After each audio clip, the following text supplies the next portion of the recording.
Susan, you know better. Do not listen to anything he says.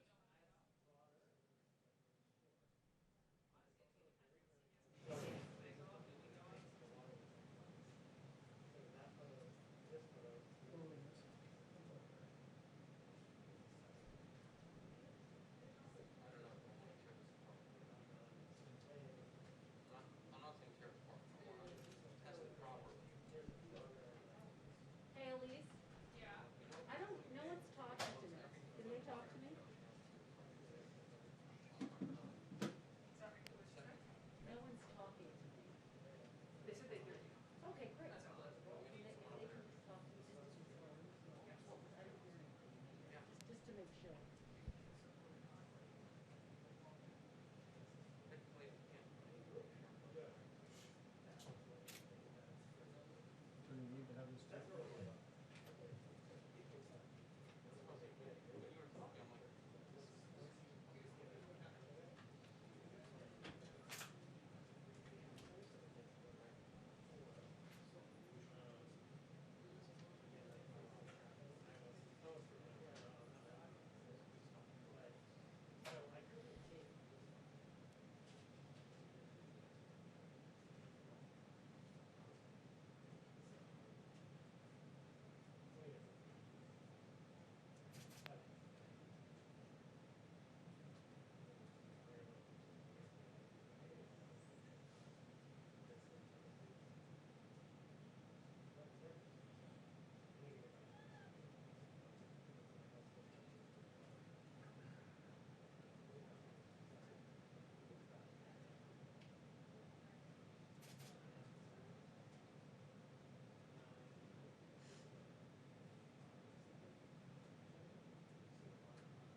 Sounds like they're getting ready back there. Yeah.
Well, thank you very much, and good afternoon. Today I want to provide an update on our response to the China virus and what my administration is doing to get the outbreak in the Sun Belt under control. Seems largely in Sun Belt, but could be spreading. My team is also working night and day with Capitol Hill to advance the next economic relief package. We're working very hard on it. We're making a lot of progress. I also know that both sides want to get it done. We'll call it phase 4. I think we're going to get it done. We'll protect our workers, our schools, and our families, and protect them very strongly. As one family, we mourn every precious life that's been lost. I pledge in their honor that we will develop a vaccine and we will defeat the virus. We're doing very well with vaccine development and therapeutic development. But I want to thank our brave doctors and nurses and frontline responders. The job they do is incredible, and they are truly brave. My administration will stop at nothing to save lives and shield the vulnerable, which is so important. We've learned so much about this disease, and we know who the vulnerable are, and we are going to indeed shield them. And again, the vaccines are coming, and they're coming a lot sooner than anyone thought possible, by years. If you look at the old system and look at the new system, I think by years. The China virus is a vicious and dangerous illness, but we've learned a great deal about it and who it targets. We are in the process of developing a strategy that's going to be very, very powerful. We've developed them as we go along. Some areas of our country are doing very well. Others are doing less well.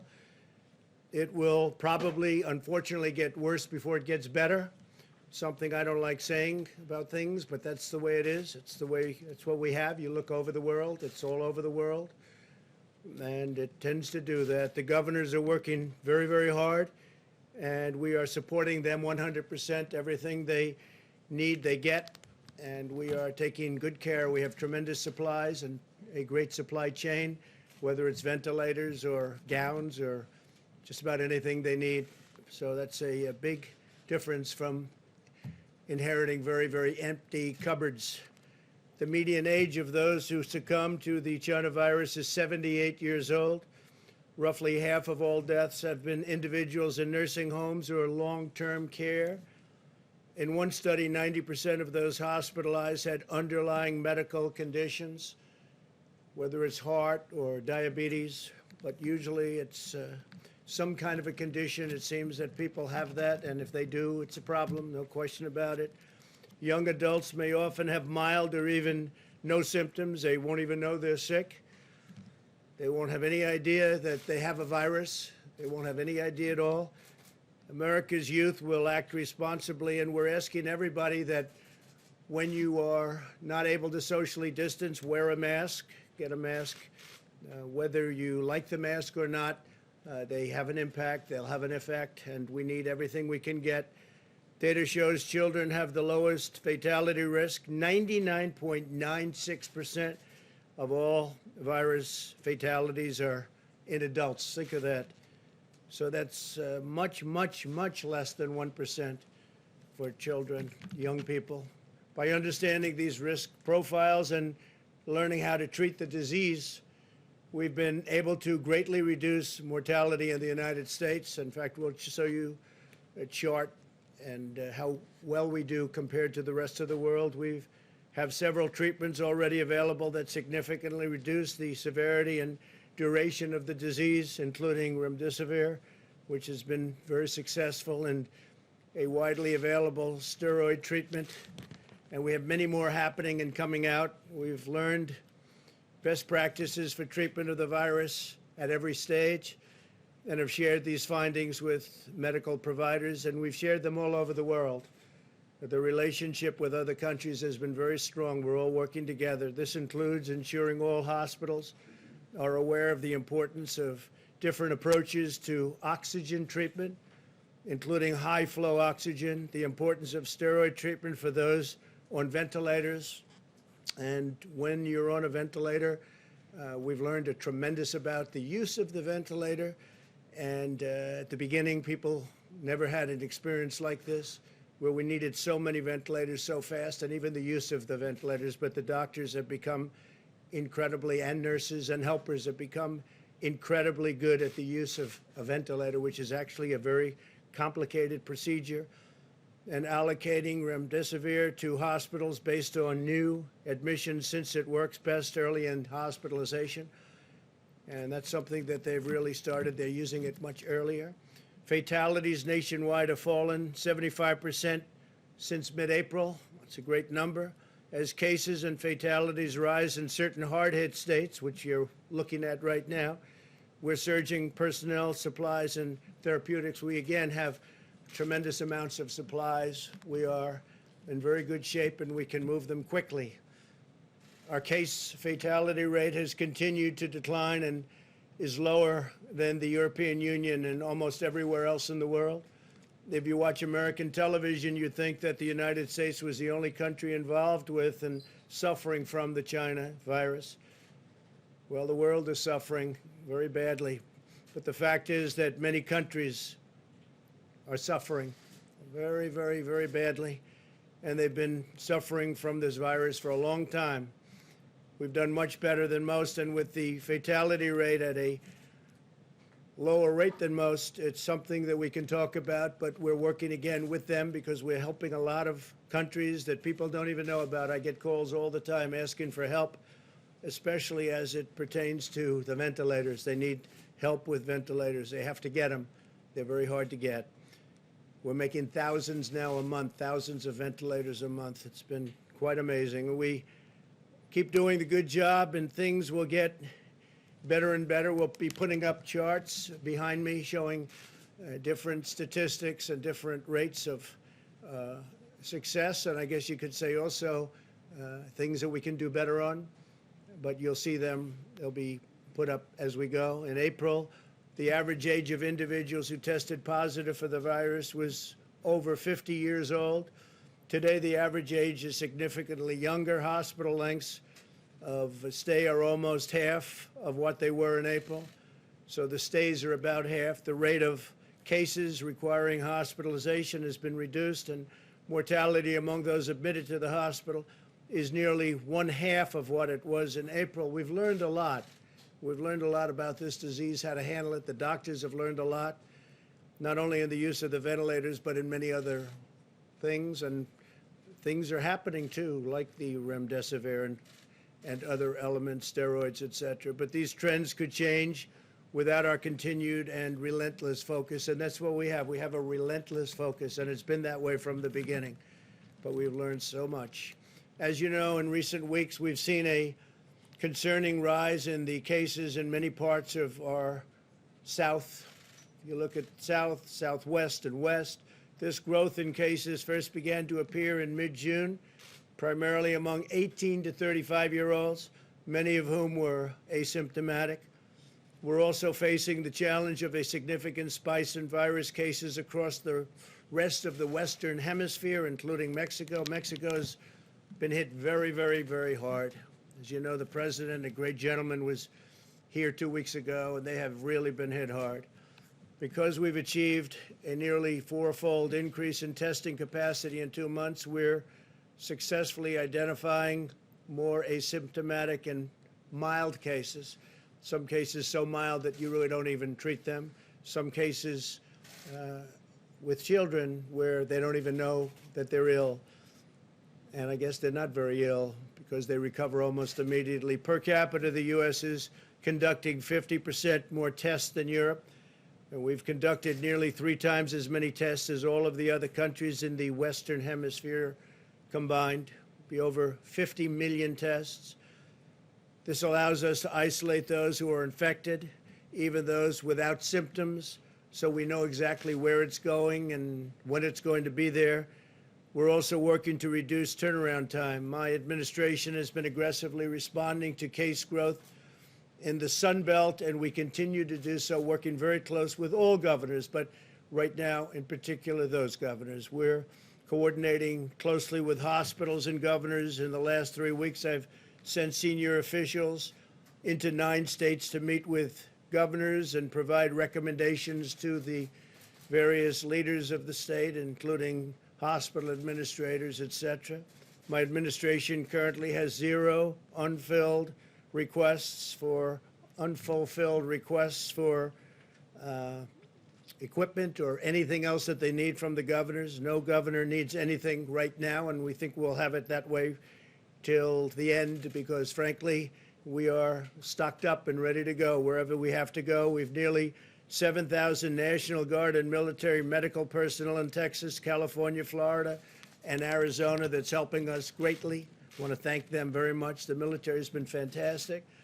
We're closely monitoring hospital capacity in these states. Hospitals are open for elective surgeries and other procedures. So hospitals are open for elective surgeries. We want Americans to get the medical treatments they need. All of the governors we've spoken with say they have enough bed capacity. That's a great thing. Our initial shutdown was to prevent the overflow of our hospitals and to allow us to meet the demands caused by this global pandemic, including the ventilators. And a permanent shutdown was really never an option in terms of what we're doing right now. This would be completely unsustainable, produce debilitating economic fallback, and lead to catastrophic public health consequences. There are consequences to shutdowns, and we've saved potentially millions of lives by doing the initial shutdown, but now we're very aware of this disease. We understand the disease to a large extent. Nobody's going to maybe ever fully understand it, but we'll end up with a cure, we'll end up with therapeutics, we'll end up with a vaccine very soon, all three. We're instead asking Americans to use masks, socially distance, and employ vigorous hygiene. Wash your hands every chance you get while sheltering high-risk populations. We are imploring young Americans to avoid packed bars and other crowded indoor gatherings. Be safe and be smart. We're surging testing capacity to identify and isolate cases. This includes a newly approved testing platform to nursing homes across the South. We're being very, very vigilant with respect to nursing homes because you know all of the problems that we've had with so many people, so sadly, they were infected, so that all of the staff and residents can be routinely tested and isolated to ensure our elderly are even more strongly protected than anybody else. That's really the high-risk people, the high-risk, wonderful people. Once this current surge in cases declines, the same testing platform will enable people to visit their loved ones after taking a test, which is a big difference. Ultimately, our goal is not merely to manage the pandemic, but to end it. We want to get rid of it as soon as we can. That is why getting a vaccine remains a top priority. 2 vaccine candidates are entering the final stage of clinical trials this month. This was achieved in record time. It used to be years before you were in a position like we are right now. 4 other vaccines will enter final trials in the following weeks, and we're mass producing all of the top candidates so that the first approved vaccine will be available immediately. And logistically, we have the military ready to go. We have great people, logistic military people, a wonderful general who's waiting for the vaccine so they can distribute it in record time. That's what's going to happen. So our military is all set to go.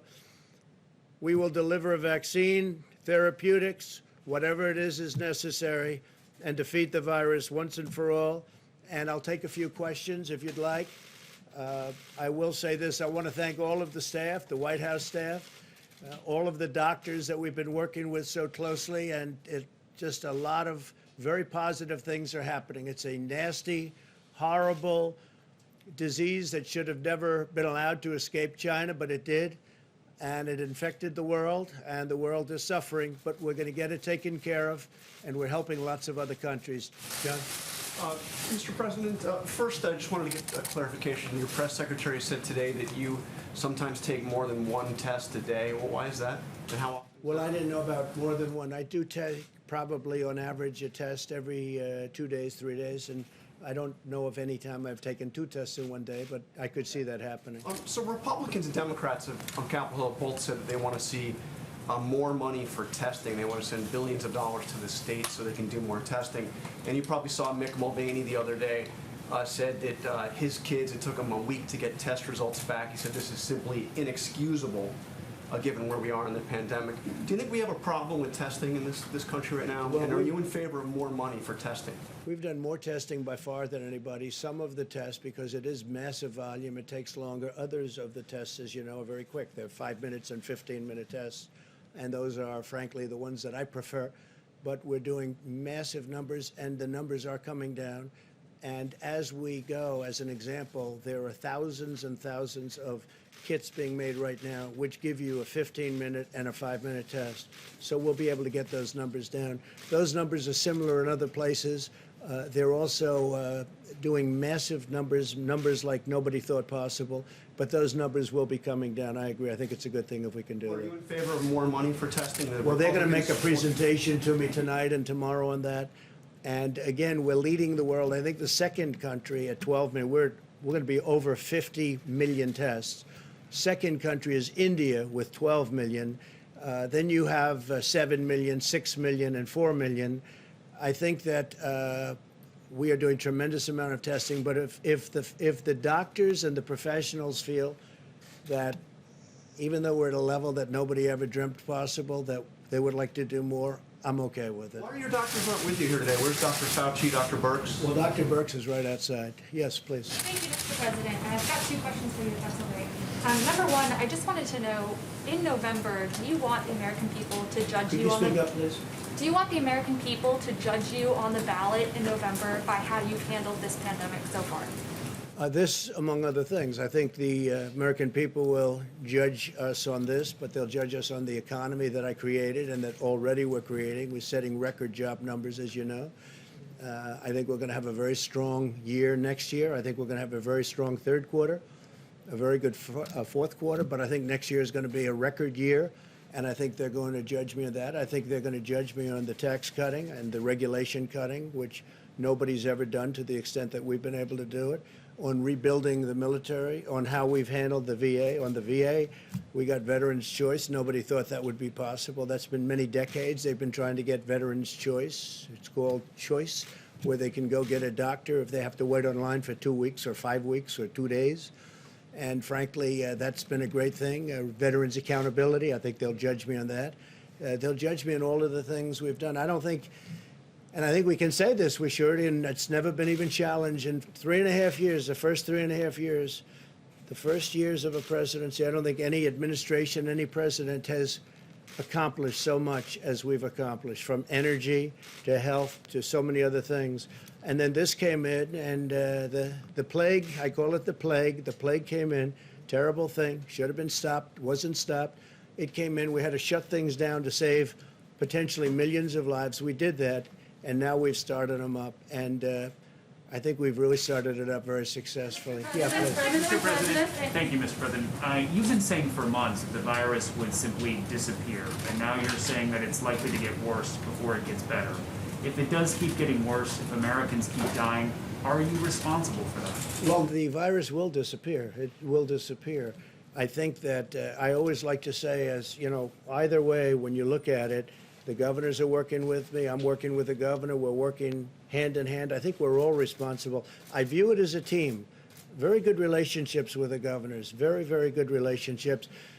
I could say I'm fully responsible, but you know, one day we had a virus come in, and I closed the borders, did a lot of things that were very good. In fact, Dr. Fauci said we saved tens of thousands of lives when I closed the border, and nobody wanted to do it. I wanted to do it. We closed the border to China. We put on the ban. We didn't want people coming in from heavily infected China. Fairly shortly thereafter, I closed the borders from Europe, coming in from Europe. Those were tremendous moves. We would have, if it's one person, it's too much, but we're at, let's say, 140,000. We could have double, triple, quadruple that number if we didn't. So we did a lot of things right. We did a lot of things right, including with equipment. So it's a shame that it happened. It shouldn't have happened. China should have stopped it. Please. Thank you, Yes, go ahead, please. Thank you, President Trump. If I could, two questions. My first question is, we have a very quick testing platform here at the White House. Yes. It's great. You get tested, you know, very quickly. Do you think that it would be easier to reopen and restart businesses if we could produce more of those machines? We're for trying to people? do that. It's a great question. We're trying very much to do that. So rather than sending your tests in and, it goes through the mail one day, comes back another day, no matter how they send them, it's a day and a day, so that's 2 days already wasted. And then if it spends by the time you get it back, it's 3 or 4 days if they do an efficient job. We're trying to get the testing on site. Thank you. I like it the best. And my follow-up, my second question, it's a little bit a different topic, but it's one that a lot of people are talking about. Ghislaine Maxwell is in prison, and a lot of people want to know if she's going to turn in powerful people. And I know you've talked in the past about Prince Andrew, and you've criticized Bill Clinton's behavior. I'm wondering, do you feel that she's going to turn in powerful men? How do you see that working out? I don't know. I haven't really been following it too much. I just wish her well, frankly. I've met her numerous times over the years, especially since I lived in Palm Beach, and I guess they lived in Palm Beach. But I wish her well, whatever it is. I don't know the situation with Prince Andrew. Just don't know. Not aware of it.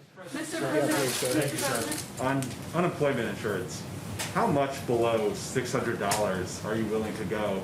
And you said that the economy is bouncing back strong, so why do we need to even cut it at all? Well, the economy is getting stronger, and I think we have a chance to have a very strong economy, especially if some of the things that I just spoke about work. We want to have people go back and want to go back to work, as opposed to be sort of forced into a position where they're making more money than they expected to make, and the employers are having a hard time getting them back to work. So that was a decision that was made. I was against that original decision, but they did that. It still worked out well because it gave people a lifeline, a real lifeline. Now we're doing it again. They're thinking about doing 70% of the amount. The amount would be the same, but doing it in a little bit smaller initial amounts so that people are going to want to go back to work, as opposed to making so much money that they really don't have to. But we were very generous with them. I think that it's been a tremendously successful program. The whole thing has been successful if you look. I mean, we're in a pandemic, and yet we're producing tremendous number of jobs. That was something that nobody thought possible. Okay, please. Mr. President, thank you very much. Yesterday, you said that wearing a mask was an act of patriotism. If that is the case, why don't you do it more frequently? Well, I do actually do it when I need. I mean, I carry the mask when I have to go. I went into Walter Reed Hospital the other day. I have the mask right here, and I carry it, and I will use it gladly. No problem with it. And I've said that, and I say, if you can, use the mask. When you can, use the mask. If you're close to each other, if you're in a group, I would put it on when I'm in a group. If I'm in an elevator and there are other people with me, including like security people, it's not their fault. They have to be in the elevator. I want to protect them also. I put on a mask. I have no problem with the masks. I view it this way. Anything that potentially can help, and that certainly can potentially help, is a good thing. I have no problem. I carry it. I wear it. You saw me wearing it a number of times, and I'll continue. Please. Thank you, Can I ask you a President. Thank quick you. follow-up? Go ahead, please. So are you sending mixed messages, though? Thank you. Yesterday, you tweeted out an image wearing a mask, and then last evening, we saw you not wearing a mask at your hotel. Well, I don't know the hotel. I was pretty far away from people, but I would say this. I've explained it, I think, very well. If you're close together, I would put on the mask, and if you're not, I would say that if you're, for instance, I'll see, like here, you've been all tested, I've been tested. Oftentimes, I'll be with people that are fully tested, I've been tested. In theory, you don't need the mask.